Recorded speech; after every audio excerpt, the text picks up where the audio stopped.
Liam Payne, Amy Winehouse ou Michael Jackson, les pop stars meurent plus vite que les autres chanteurs, et il y a une explication à ça.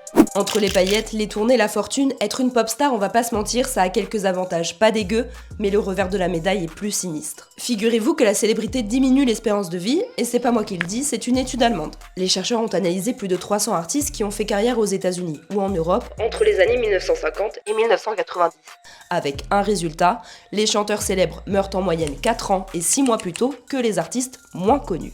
En gros, la célébrité fait gagner des Grammys, mais perdre quelques années au compteur. Les pop stars vivent généralement jusqu'à 75 ans, tandis que leurs homologues moins connus vivent en moyenne jusqu'à 79 ans. Et fait étonnant, les chanteurs en carrière solo s'en sortent moins bien que les leaders de groupes connus, qui eux ont un risque de décès inférieur de 26%. Et chaque génération connaît son idole partie trop tôt. Tenez par exemple, les années 70, Mike Brandt, ensuite on a eu Freddie Mercury, John Lennon, et pour les fans des années 90, Aaliyah qui est décédée dans un crash d'avion.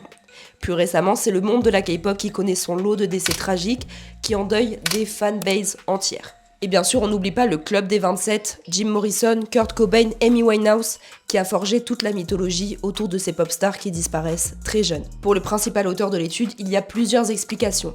Perte de vie privée, pression de la performance, banalisation de l'alcool et des drogues dans le milieu, bref, tout ce qu'on imagine sauf la bonne ambiance backstage des films des années 2000. Et il y a aussi des facteurs perso, des traumatismes d'enfance, des traits de personnalité, des vulnérabilités qui peuvent pousser certaines personnes à rechercher la célébrité, qu'importe le prix.